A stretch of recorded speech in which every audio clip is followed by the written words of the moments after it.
Hello and welcome to the 87th episode of the Jewish Drinking Show. I'm your host, Rabbi Drew Kaplan, and I'm very excited to welcome first-time guest to the show, Dashiell Ferguson. Thank you so much, Drew. Rabbi Drew, it's a real honor and a pleasure. I've seen a few episodes, and definitely quality, absolutely, and definitely Dr.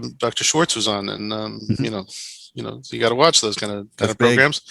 Yeah, so no, I appreciate what you're doing, and you should with Mazel, keep it up. Thank you. And I hope you continue watching, and feel free to share it with your friends. Obviously, you'll share this episode, right? Well, maybe if it's a good one, I don't know. If it's good, we'll see. And for the audience at home, I guess you'll see as well. Okay, so for those less familiar with our guest here, Mr. Ferguson, right? Dashiell? You can call me Dashiell. All right.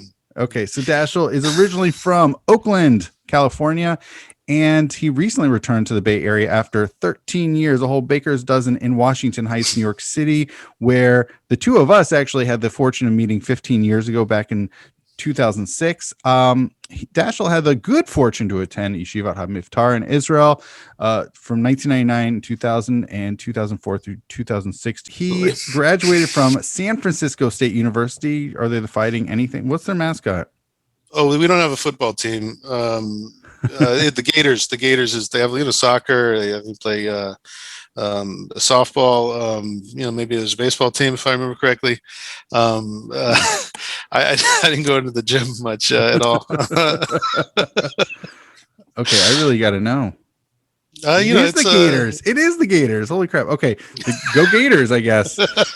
Okay. So go Gators. And then so Dashiell also became, so then he's also, for those interested in his educational pursuits, he's currently pursuing a master's and in archival, right? Master's in archival. Yeah. At San Jose State, kept it in the Bay Area. Yes. Another Bay Area school. And finally, and this is where it brings us to our topic, he became a serious fan of the Hayyei Adam, the literature, the book we're discussing in this episode, over a decade and a half ago, around 2004, 2005. And and he also started, and this is how that sort of triggered this particular episode, he started a Facebook group for around Hayyei Adam, right? It's true. Yeah. Okay. Okay. It started. Yeah, go ahead. Well, so I was going to say, so for those less familiar with, that's good for Dashiell, but what about this thing we keep talking about called Hayyei Adam? Yeah. Right, Hayyei Adam. So literally translating to man's life. I'd say the life of man, but man's life. Man's life is more casual, but it works. It definitely works.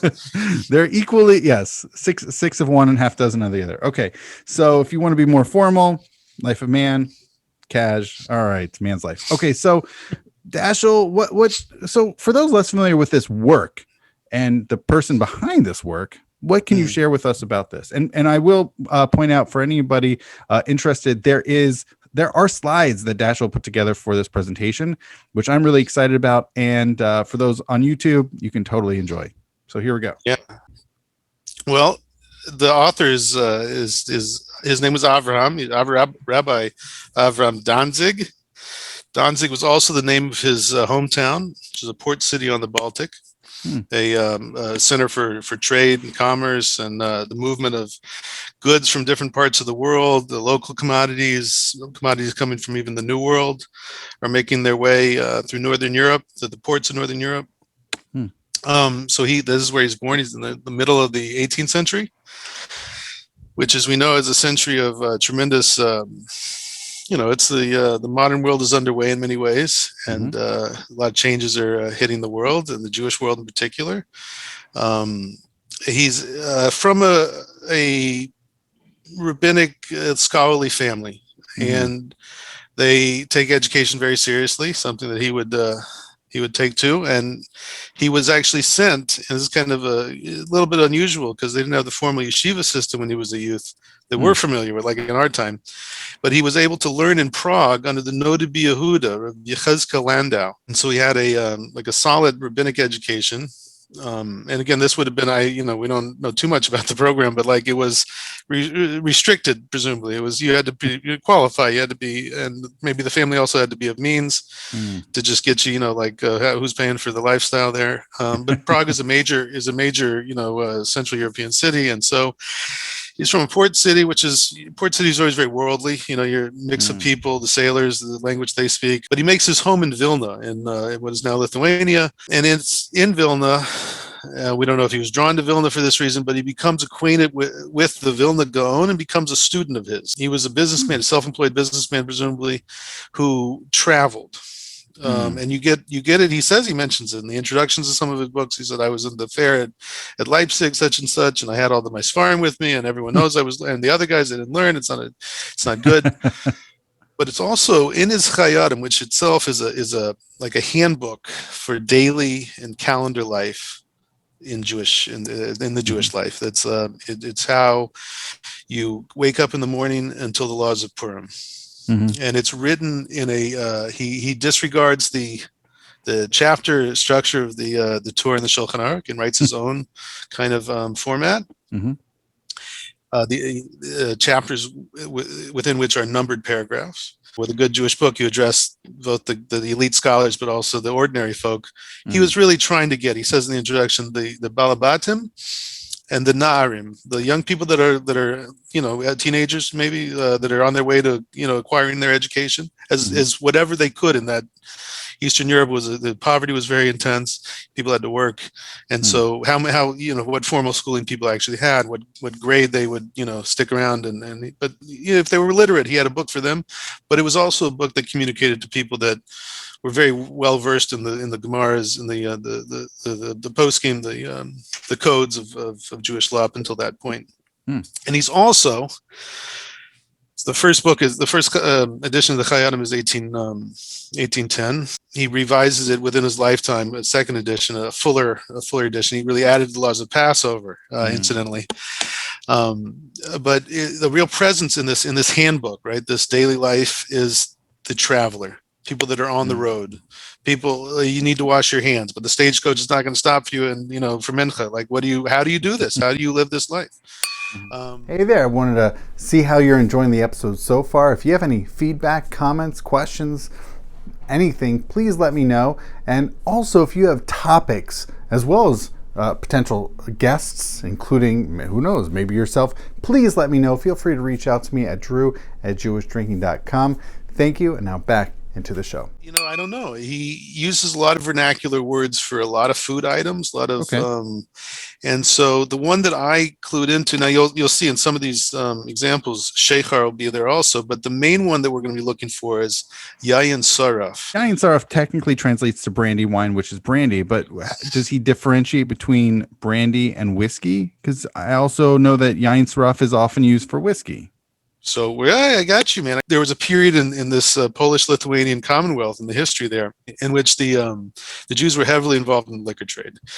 The Jews were this kind of managerial class of these large private estates. The idea was for the noblemen, they wanted to make money off their feudal holdings.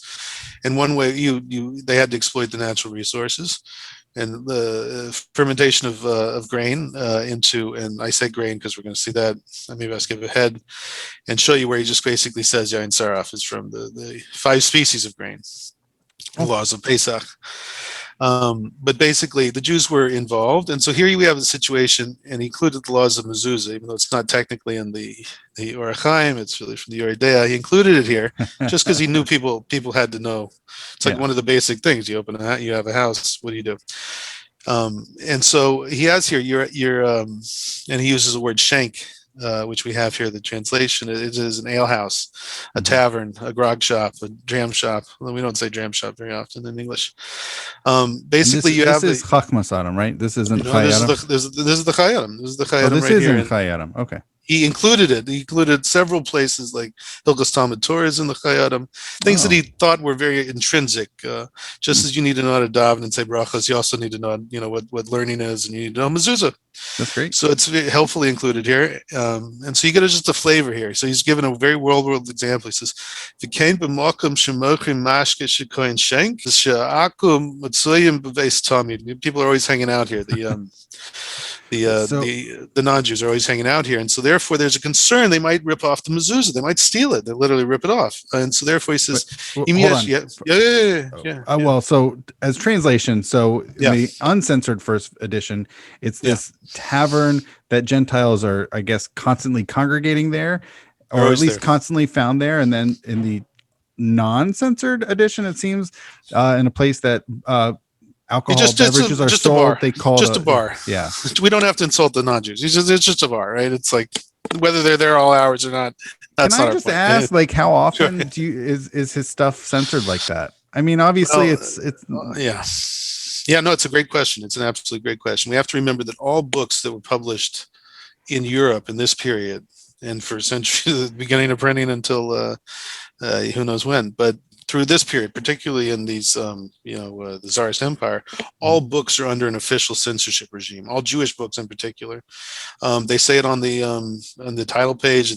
Sometimes it's printed on the back of the title page. This was approved by the censor. Sometimes it's in Russian. Sometimes it's in Polish. What would the sensitive areas? Things dealing with non-Jews, things that might be offensive to Christianity in particular.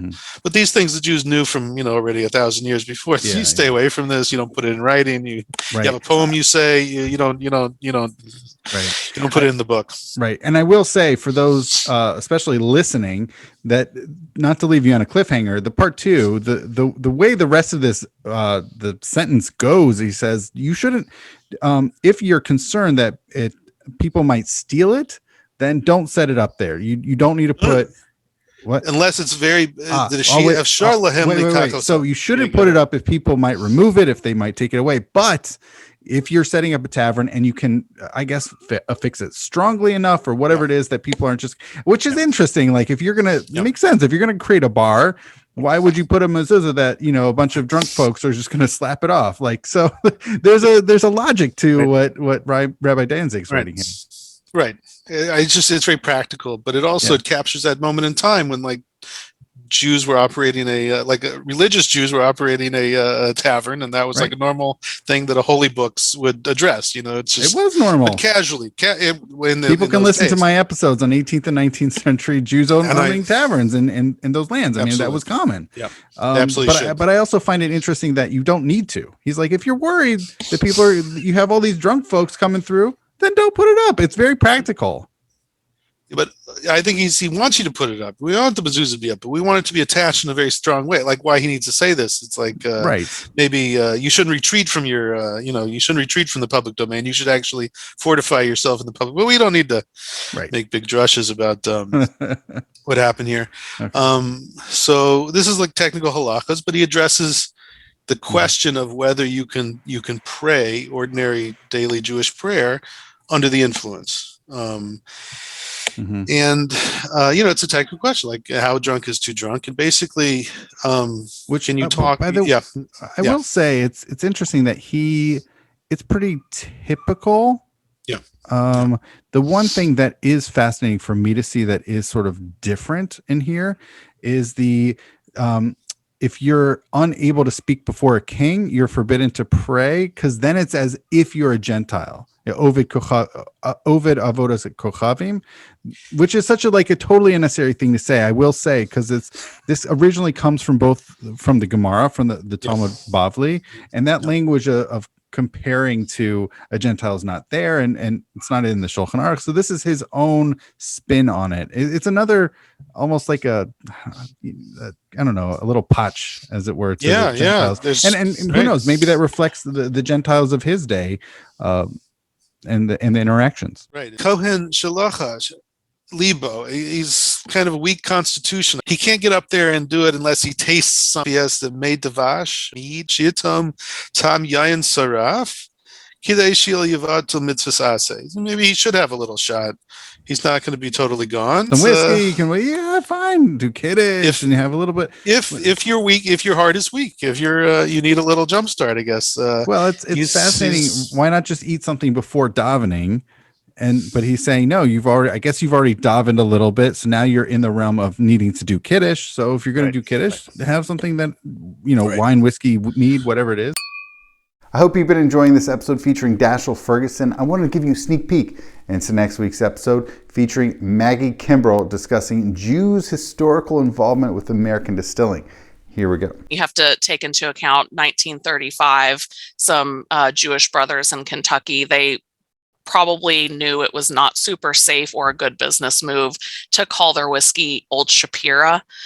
So they started to name brands after, figures in history, because that was something that was both going to honor the industry and, maybe not expose them to anti-Semitism. I hope you enjoy that sneak peek into next week's episode featuring Maggie Kimbrell. That should be an interesting conversation. And now back into this episode with Dashiell Ferguson. Therefore, you do it after you're drinking liquor, after you're eating. It's for digestion. People do that with the understanding that they're helping themselves get their meal properly digested. With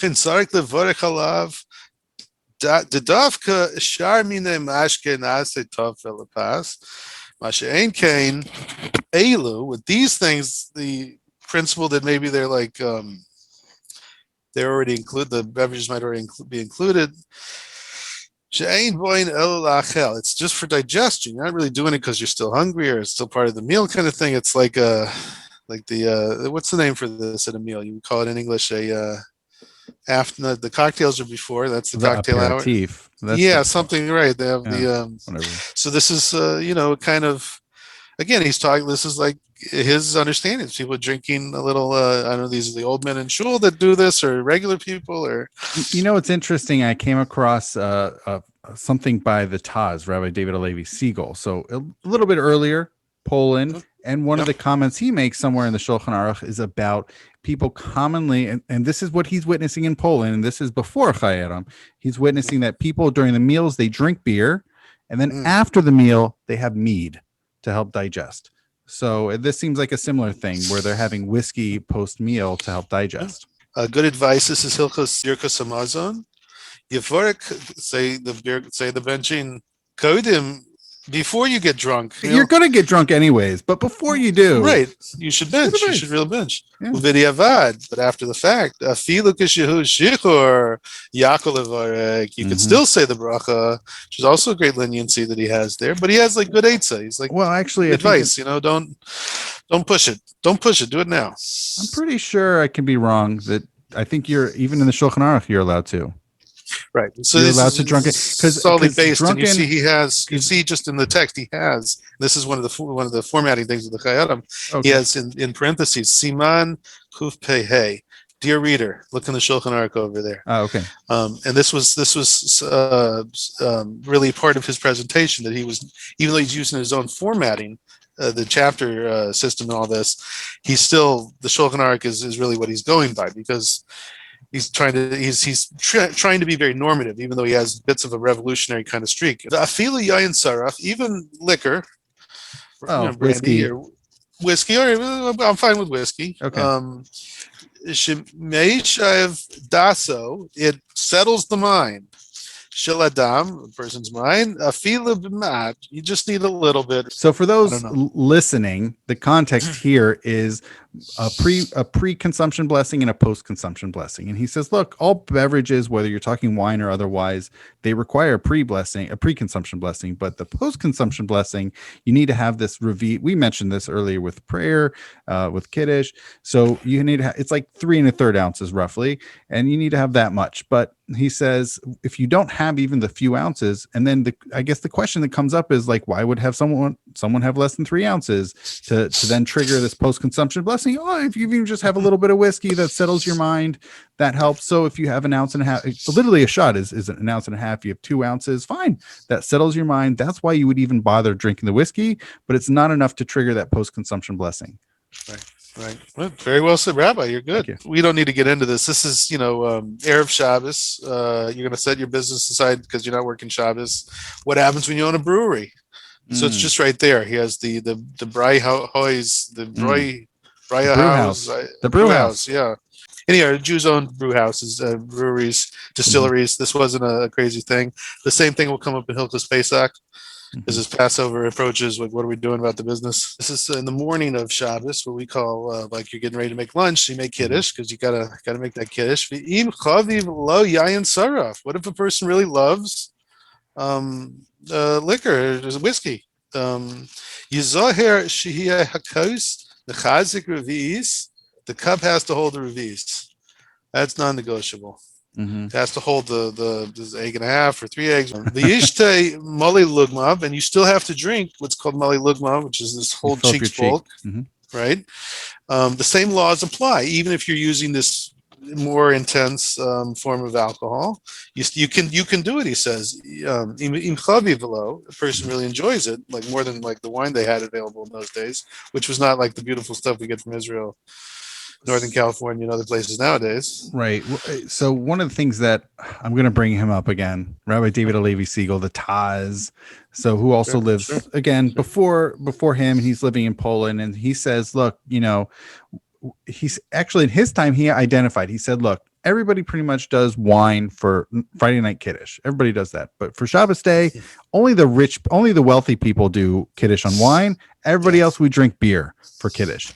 And so here it's interesting to see now the articulation. He doesn't mention beer here. It's just the whiskey. And who knows, maybe what's sounding to me so far for Hayyei Adam is that whiskey was more common than beer, at least, unless who knows, maybe beer pops up a bunch in the Hayyei Adam, but at least here, I mean, it's interesting for him to talk about even the whiskey where you wouldn't necessarily expect to just go for, several ounces, in the morning to kick off your Shabbat day. But he says you need to still have that minimum, even though it's obviously a strong beverage, but he says you still need that minimum, just like wine, just like beer or any other beverage. If we drop down to the 22, a cuff base, the kin sheikhar, afal gav shemekadshin alav, even though you made kiddush on this sheikhar, if that's beer, even though you made kiddush on it, lo mikre suda, it's not called, this is like the, what is kiddush is, different people, what does it count to make kiddush, for Shabbos morning? Lo mikre suda. It's not called a meal by itself. She'eino so'ed halev. It doesn't satiate. He says, look, you can have a minimum amount of wine, and that's something random fun fact that goes back to the Gaonim. They created that idea that even if you have a revius of wine, that's enough for Kiddush already. It's enough for Suda Bim Kom Suda. Kiddush in the plate, literally the physical location of the meal. And he says also types of grains, those can also satiate, but he says fruits don't help you. They are not satiating. And then he says, beer, people do Kiddush on that, fine, but that's not good. That doesn't satiate the heart, which for me is I've had plenty of beers that satiate. So I don't, and who knows, maybe he had like less filling beer. It was like Pilsners. I don't know. Not literally Pilsners. Right. Well, Pilsners weren't invented yet, but what is the beer minhag of that part of the world of Belarus nowadays? What are they? Is it a lighter or heavier beer? I don't know. I would guess a lighter beer then.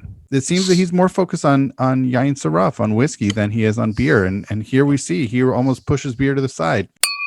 Hey there, I wanted to see how you're enjoying the episode so far. If you have any feedback, comments, questions, anything, please let me know. And also, if you have topics as well as potential guests, including, who knows, maybe yourself, please let me know. Feel free to reach out to me at drew@jewishdrinking.com. Thank you, and now back into the show. The yain saraf hu mashke gamur. This would be in a context, I guess, of you drinking like a medicine, like something that was just designated as a healing remedy of some kind. But you also have like your bottle of medicinal scotch on the shelf. He says the yain saraf hu mashke gamur. It's a genuine beverage. L'kol, for everybody. Lo machse kalkach l'refua. It's not, when you see someone drinking some yain saraf, you're not like, oh, he's sick. It's he's drinking Pepto-Bismol, or it's like something that we would identify right away with illness. Right. I do have to point out on the line just above it, it says in a place of great pain. It is possible to rely on whiskey because that you can just have it in your mouth, swish it around, I guess, and then ultimately swallow it to its permission. In the situation of Shabbos. you have in the laws of Passover. Jews also own Yisraelim Sheyesh Lahim, the Brauhauser. Right, he's Brewhauser, right? Everything is made from Dagan, of the 5 species of grain, the ones from which chametz can become chametz, and that also matzah can be made, like the two matzah, right? You need the 5 species, whatever their true identities really are. So everything that's made from these, kigon, what's the first example? Yayin saraf. It's made from the 5. So it's not. We're not like when we say in English we say brandy. We mean this is wine that's been distilled to be more potent, stronger alcohol content or something. Whiskey. This is whiskey. This is straight ahead whiskey. Right. That's and beishechar, yayin saraf shechar. Beer. So, is it beer and whiskey? Is it beer or is it some sour mash nasty thing that I just beer. don't know. I don't. Okay. It's beer. Shalom al Yisrael. It's probably beer. But here, this is about kidneys in the paragraph we're looking at now, 127.1. He says, but you can't take your kidneys and make them into yain sarf. That's not going to work. So in case you were going to take, I don't know, your I don't know, what are the good? Do it with corn if you call corn kidneys, liquor, but, yeah. I mean, kidneys. You can probably distill kidneys, so that makes sense that you could. Yeah, for sure. They have a sugar. They can absolutely be fermented. But he's saying in halakha, well, according to the minhag, the custom that he's very. I don't want to say zealous, but he's very. There is no movement on the kidneys front. He has the laws of the Seder, like the normal paragraphs inside the chapter. But then he has this section. He calls it the Seder b'ktsara, like the concise overview, like and he goes like paragraph by paragraph practically what each stage means. So here we have kiddush. This is the 3rd paragraph in his little concise overview. And he says there's people that get like short-tempered and they get angry with those that are serving them, the household help. And this is obviously a family of some means. They have people that are bringing the chicken soup to the table, whatever it is. Now, it seems these are Jewish servers. This is, of course, the Jews took care of one another, or widows, orphans, people that were incorporated, families that couldn't, that immigrated, who knows what, that were murdered, who knows what. People you would take in people, but you would also, we were working. So like they're serving. I don't know how they got to be the servers, but they're servers. That they get angry when they drink a lot at the Seder, when they drink like they're full, they drink the revis and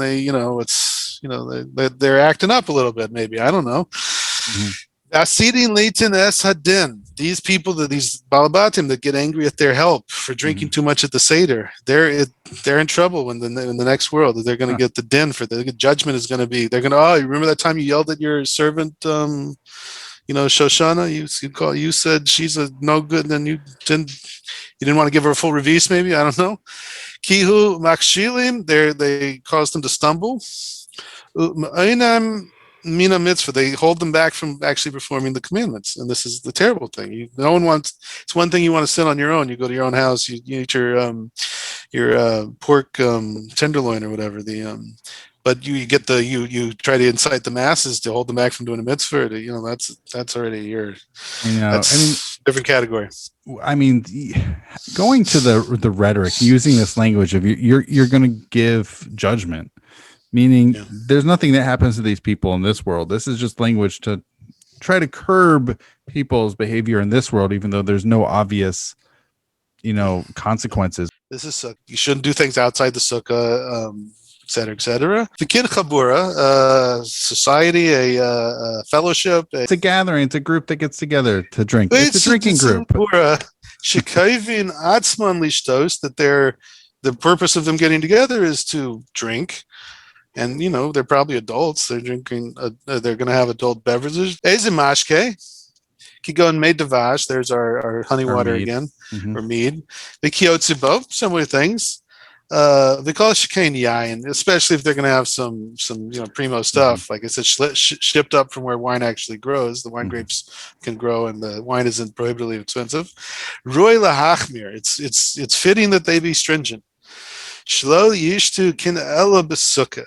They should really make that meeting of their drinking society in the sukkah, and that's the right thing to do because it shows that what you're doing with sukkah. You're actually trying to live your life as you would live it, but you're doing it in the sukkah. Well, the key language here, the one key word here is keva, is really a setting, establishing, because it, he mentions earlier on about, okay, if when you're having a set meal, you're eating, you're like really, you're not just snacking on a strawberry, you're like really sitting. That requires you to consume it within the sukkah.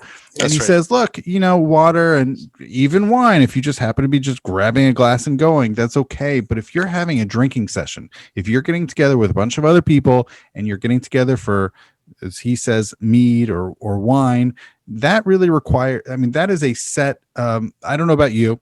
I know I've definitely had drinking sessions with other people, whether it's beer, usually it's beer, but sometimes it could be bourbon, stuff like that. And it is a drinking session, and there's a kaviyut to it. There's a real setness to it. And so that's what he's saying. You can't have a drinking session with other people where you're sitting around outside of the sukkah. That actually requires it to be within the sukkah. And so I've had drinking parties in the sukkah where I've had beer nights in the sukkah. And that's really the way it's supposed to be done. There really shouldn't be a gathering of people to have a drinking session outside of a sukkah. It should be done within a sukkah. He's saying that's right. And then it's a holy society. No, I'm just this is just but again, he doesn't say, and it's the worst thing ever, that the people are drinking with the society. He's just kind of like, this is what they do, and they might be drinking mead, they might be drinking this. Right, you're exactly right. There's no value judgment. He says, right, he doesn't. What it is, and what he's concerned about is, does it require? Yeah, it requires to be in the sukkah. There's no other value. You shouldn't be doing nothing. Right.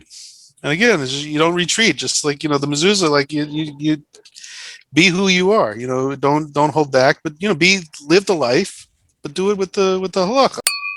Hey there, I hope you're enjoying this episode so far. I want to break in again, and if you have ideas beyond the show, beyond the podcast, beyond this video content, if you have ideas for what Jewish drinking can bring you, whether it's, who knows, maybe it's Zoom sessions, maybe it's events, maybe, who knows, swag, please let me know. I'm very curious to hear from you any ideas, things that we can do, things that I can bring you from Jewish drinking. So feel free to reach out to me at drew@jewishdrinking.com. I'm happy to bring that to you. All right, now back into the show. Since the entire Shekol Hanes, the entire miraculous events of Purim happened al yidei yayin, by means of wine. There was the drinking party in the beginning of the book. There's the drinking parties that Esther throws, and finally has the book has its culmination. So therefore, the people are required to do some kind of drinking. It's well known. I'm finding it really fascinating. Two things. One, obviously, he doesn't mention the exact language of Rava, who in the Talmud is obligating people, which then gets just copied in the Shulchan Aruch. He actually, so he does talk about getting drunk and drinking, but he doesn't use that exact language, which is interesting. But what I'm deeply fascinated. Sharp eye, very sharp eye. Thank you. But what I'm deeply fascinated here is the framing and providing a reason behind the getting drunk. So he says, all the whole entire niece, the whole Purim miracle story. It was the wine that, at the drinking party of Vashti stuff, and Esther and hers and Haman came down because of wine. Wine, which literally it's sort of a nice little one-line summary of the book of Esther. Just wine. And then he says, "V'lachein chayivu chachamim lishtaker," and therefore the sages required or obligated people to get drunk. So that's sort of his summary, but he says there's a reason, and it's because of the background of the book of Esther. So I really enjoyed that framing, that there's meaning, that we're doing this because of what happened, and the sages obligate us to do this.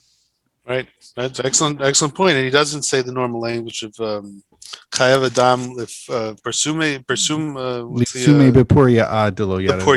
Ad lo yada. Right. Ad lo yada, which is, I don't want to say dangerous language, but it's like you're a little bit asking for trouble just to go around telling people until they don't know the difference between the good and the bad. Language. And I think Rava knew that. Right.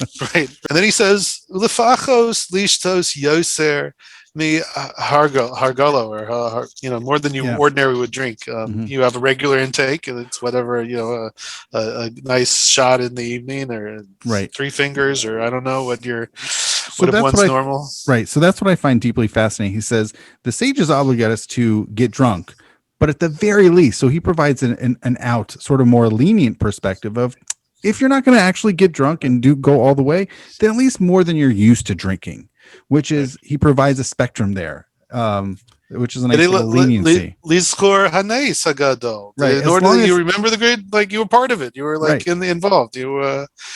know, it's the Amnon, but then he gives the strong, like There's a the good pushback. voice, the Moed Tzedek, the righteous guy that you would want to tell you the right thing. Yeah. He says, Amnon, however, how you do be'atzma. If a person knows about themselves, she'll zalzel oz when you're under the influence. You're going to mizalzel. You're going to show contempt for it. You're not going to be appropriate with regard to a mitzvah or a mina mitzvah. So any mitzvah like Mesilas Yedayim, a bracha, you're just going to slip up. Birkas Hamazon, we saw that earlier. You want to bench before you get too intoxicated.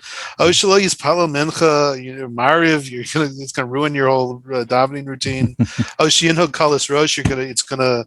What got into him? He's acting crazy, like you're acting with a light head, which is the rabbis really hated that. That's frivolity or lack of seriousness. You can find very strong statements. Mutav shlo yishtacher. You shouldn't even. It's better you don't get. If you know about yourself, you shouldn't mess with it. Right. It's not your day. It's not your day. Yeah, it's cute because then he finishes off the full masav you l'shem shamayim. Every all your actions should be for heaven's sake. Yeah. Although I will point out, look, you pointed out that he already wrote Birkat Hamazon.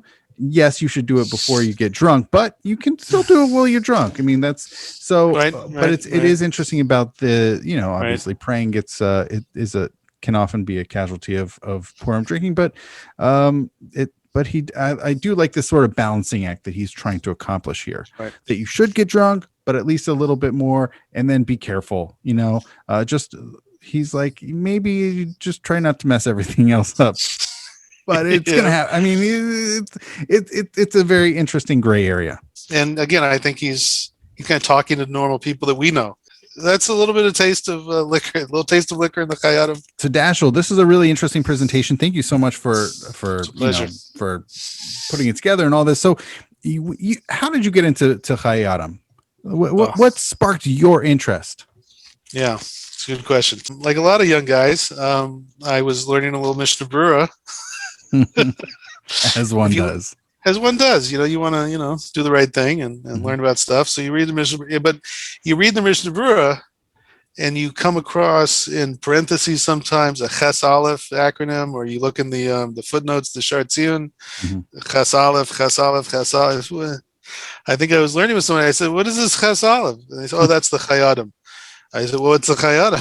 It's a book. It's like the rest of these guys he's reading, because the Mishnah Berurah is really an anthology. He's a people call it a code or whatever, but he collected all these books and said, this is relevant to this. And, we kind of like this one better than us, but, he doesn't give a lot of guidance in every place.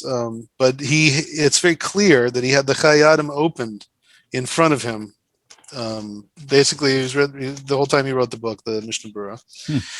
Anyway, so I was like, I was curious. I was like, Hayyei Adam, he seems to be like the book, like that he's based on in some way, just from his attributions, his citations. Yep. So I happened to be, I was still on the West Coast going to college in those days. I was in a Sfarim shop in New York, 2003, and I saw the Hayyei Adam on the shelf. I said, let me buy this. It's not the most expensive book they have there. It's not, you want to buy the laser print of the tour, the Arbitorium. It's not that. It's a more manageable book you could take in the suitcase on your way home. I didn't really get into it. I look at it. Oh, this book of halacha. Okay, like the Mishnah Berurah. Like whatever. I had it on my shelf. And then it wasn't until I went back to yeshiva, I somehow started finding myself looking through it, and his style really, his style is just very clear. The language is fairly straightforward. He doesn't, and it's one text. The Mishnah Berurah, in contrast, is a commentary on really two texts that are merged into one, the Shulchan Aruch with the Ramah. Mhm. The Mishnah Berurah is a running commentary to that has analytical essays on the side in the Ber Halacha with footnotes in the Mishnah Berurah that sometimes are also like, pieces you have to know also. And I know there's English translations, but it's really not the thing that somebody who's, reading in English is. The Mishnah Berurah is much more complex. It's involved learning. You really have to know what he means when he mentions these different books.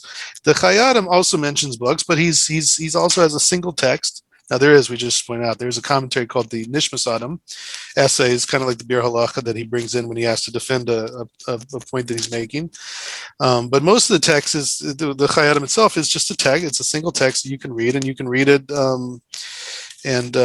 Great rabbi that I had in Mivtar, Rabbi Fink, emphasized that in the later 1860s book, the Kitzur Shulchan Aruch, he said it's like a pureed soup. You eat from the soup, but you don't know exactly what the constituent parts are. He says, but the Hayyei Adam, he's very careful. He's a Litvak, is like the author of the Kitzur Shulchan Aruch is Hungarian. The Hayyei Adam is very careful to tell you this is from the Torah, this is from the sages, this is a minhag, this is so the soup is like well defined. You're eating meat, you're eating an onion, you're eating a potato, and that's very useful. And then he just has this character. He's just like he has these like this attention to ordinary life. Again, the attention on the traveler. You get a strong sense of people that were living the life, not from the position of we're just analyzing sources in a base midrash, like almost in the abstract. This is like practical living for people, and how do you do it? And so I was kind of attracted to that. And I'm, by lineage Litvak, so those are like my people. And he is a student of the Vilna Gaon, and he's one of the sources in some ways of the minhag of what we know of the minhag of the Vilna Gaon. I just realized it was a great book to have familiarity with it. If I did have familiarity with it, I would have a lot of perspective on the Orach Chaim. I would be able to answer some fundamental questions for myself. What is the order of like how do you do things in the morning, whatever it is. Mm-hmm. There was a liquor connection, right? Wasn't there a drinking connection that really? Yeah, just the Yain Saraf. And this, I have, I don't know how many, 15, 20 examples that I tried to round up. Those were like the most, easy to read, and not easy to read, but like they were the most useful, I think, for our kind of conversation. But it's a presence in the whole book, and this is something that I kind of stumbled upon early. There's a handful of mentions of tobacco, which I thought was just curious. And then, but the alcohol, the Yain Saraf in particular, it's just this presence. It's just there, and he just mentions it, like, again, not to say, and people that drink are sinners. It's just part of life. It's just part of life, and there's no judgment. Right. It's part of life. You don't get a strong sense of judgment. You don't get a strong sense of the moralizing and things that we might hear in our time. Again, I'm not saying people should not be safe and drink with moderate whatever it is. I saw Dr. Schwartz's talk that you hosted. But at the same time, this is, adults are free to, be responsible adults. Yain Saraf. And then I looked it up on my own, what that Yain Saraf, the burned wine, what is it? It's the same word we have in English as brandy, as a brandy wine. I can't speak the Dutch, but it's like the same, and it was just interesting that he called attention to it, and he just has it as a presence throughout the book. And I thought that was very interesting, just as he has the presence of like people that are traveling on the road, as he did, because he, like we pointed out, he wasn't a rabbi in any community. He didn't teach in a school or have students. He was a businessman, and he provided for his family. Dashiell, thank you so much. This is really insightful and interesting. And you have a Facebook group for Hayyei Adam, right? Yeah. So it's a recent thing. Basically, I had given a talk at CBI in Berkeley, wonderful community out there. And I prepared some slides, for the presentation, and Facebook's rules. Now, this is the weird thing that got me to open up a group. You can only upload a file to a group account. You cannot do it to a private account. But I like the people should be able to see the slideshow. Like it's like I don't want to just hoard it. I want to look That's at great. it and critique me if I'm wrong. If you saw that I missed the mark, I don't understand beer is beer or whatever it is, just say it. So I said, let me start this group, and it's the middle of the night kind of thing.